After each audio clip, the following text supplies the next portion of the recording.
Hey guys, Mark here with another edition of Weaponized Truth.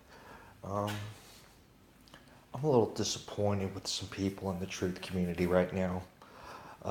It seems like there's quite a few people who are still unaware of the truth that happened with David Seaman and why he no longer has any videos on YouTube or VidMe. Now, everybody pretty much knows by now that BuzzFeed did a pretty scathing hit piece on David Seaman. Uh, David Seaman was pretty much the face of the Pizzagate investigation, like it or not. He had a pretty big following, somewhere around 150,000 subscribers and somewhere around 18 million views. As you can see right here, this is the About Me page from David Seaman's YouTube channel, which no longer has basically any content. Now, after BuzzFeed did this scorching article, you know, David Seaman, he put out a video just saying, look, I'm getting so much hate. I'm having to delete my Twitter. I'm having a real hard time with all of this stuff. It's starting to get to me. And, he basically came out and just said, look, I'm doing what I can, but, I'm getting attacked on all fronts here, and I'm kind of overwhelmed. And I can tell you guys, even from, a smaller channel like mine, when I put up a video and people start bashing the hell out of me, sometimes I'll just delete the comments or whatever. But, sometimes it gets to you, especially when you're somebody like me, who I don't monetize anything. I don't make any money, and when people start just bashing you for your opinions or thoughts on something, it can take a toll on you. And I've only got just under 1,000 subscribers. I can't even imagine what that abuse would be like with 150,000 subscribers.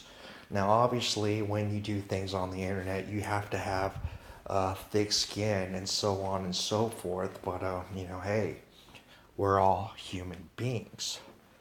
Now, what we have, this is what happened. For those of y'all who were unaware of the situation,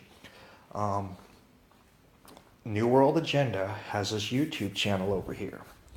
Now, I will say that I've seen some pretty incredible videos from this man's channel. I've seen him put out some information that relates to Agenda 21 that nobody else seems to talk about at all. But a lot of the thing that he likes to do on his channel is expose other channels for what he claims are shills or scams or whatever. And he decided to do this 5-hour stream about David Seaman being a shill and a fraud and all of this stuff for like 5 hours.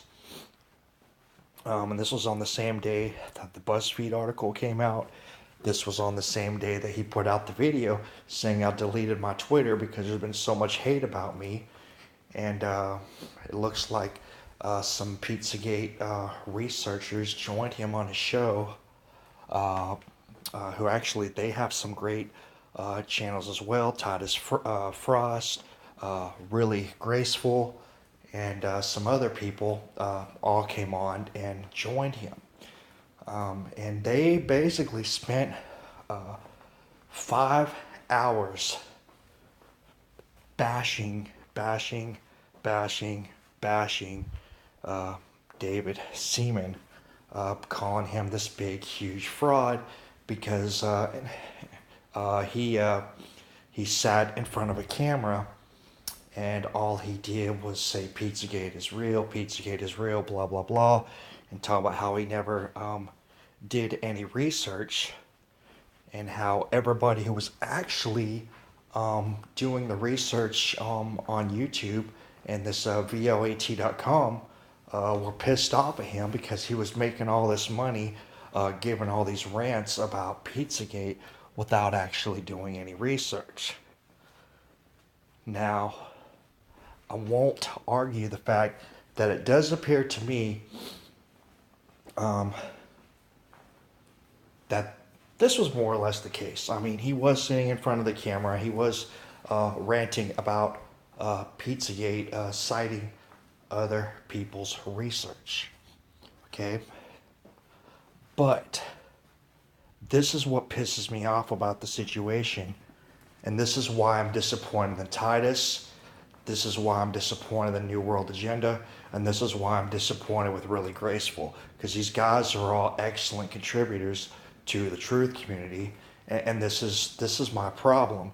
And this is the whole side of the story that I don't think anybody really seems to really have thought about when this whole live stream went down. And I want y'all to see this because this is the About Me page for David Seaman. Alright? David Seaman was a former contributor for the Huffington Post, Business Insider. Maybe you've seen me as a guest in the past, ABC Digital News, Coast to Coast, CNN Headline News, BBC, Huffington Post Lives, The Young Turks, or Fox News. Alright, so this guy has been a pretty prominent figure in the media. A lot of people know who he is because of all these appearances that he's made all throughout the media industry and all over television and all over the internet. Alright? Now, I could be mistaken, but I'm guessing that most of the people that were on this live stream that were bashing David Seaman do not have this type of resume. They haven't been all over the news and haven't been able to make that connection with big, massive audience. And this isn't to bash anybody, but I'm just saying, if we're serious about Pizzagate, if we're serious in the truth movement, if we're serious about waking people up to the truth, then we need powerful voices, faces that people know, that can reach large audiences, that can open their minds up to what's going on in this thing. Every single time that David Seaman made a Pizzagate video, tens if not hundreds of thousands, if not millions of people were seeing this video. Granted, yes, he was making a lot of money off of this. Is that really fair to all the other people who were actually doing all the research for the Pizzagate thing and not getting a dime? No. But they have the same opportunity as anybody else to monetize their stuff. Okay, and if they haven't, reached out with all the other different things of the media and made all these connections as he has and are unable to obtain this kind of following to make the kind of money that he has, that's not his fault. And I'm not bashing any of you guys because I love your channels. You all do excellent work. But I do have one question. And this is something that I would seriously like all of them who are on this program bashing David Seaman to consider. Let's just say every video that David Seaman made about Pizzagate got about, let's say, 150,000 views. Okay? Let's assume and just hope that maybe 1,000 of those, every time we made a video, were new people who were unaware of the Pizzagate thing and actually started to become concerned about it because they saw his video, because he was reaching such a wide audience. So if we're really going to say we're that concerned about child pedophilia, and that we're really that concerned about what's going on with Pizzagate, do we really think that the world is better off without a man who had a wide-ranging audience reaching thousands of new people every time he made a video? Because I don't think so. It's just like everybody wants to bash Alex Jones and InfoWars all the time. And I get it, they have their reasons. We're all going to have some things in the truth community that we're going to disagree on. It's absolutely impossible that everybody in the truth community is right about everything. But if you go out in the real world and you talk to normal people who aren't sitting there making videos every day about what's going on in the truth community, most of the people who are coming out and waking up to the truth because of this phenomenon that is Donald Trump, they listen to InfoWars. Because InfoWars has the audience. They've got the money, they've got the machine, and people will go and listen. I've seen time and time again where people will be like, yeah, I used to listen to InfoWars for years, but then I graduated on to bigger and better things and blah, blah, blah, and that's fine. But can you imagine? I mean, let's put it like this. Let's say, because it won't take much to pretty much just completely crumble this whole truth community thing and to make it an obscure nothing. Right? You get rid of InfoWars, you get rid of Natural News, which has already been banned from Google, by the way. Right? You get rid of Zero Hedge, get rid of Drudge Report, right?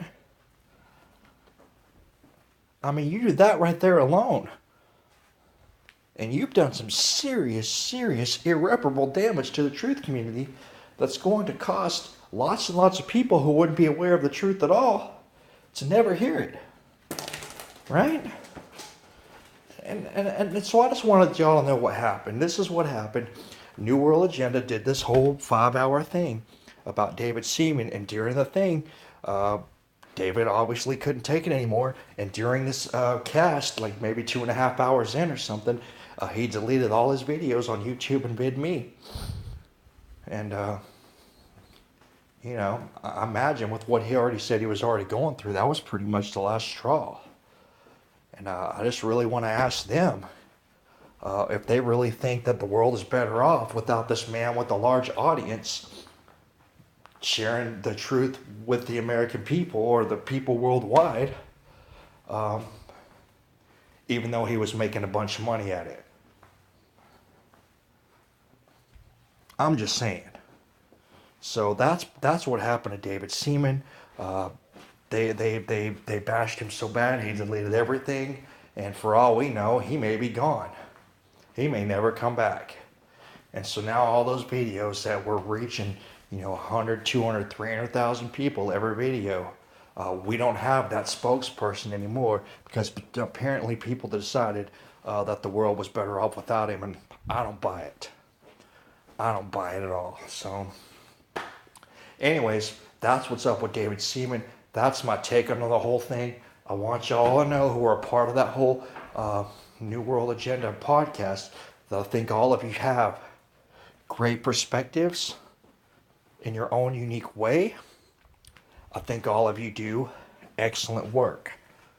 But I also think we need large voices. And anytime we take one away, even if it's people making a crap load of money, which is unfortunate for us, that only hurts the community in general, in my opinion. Anyways, that's all I got on the situation, and I'll talk to y'all soon. Y'all take care.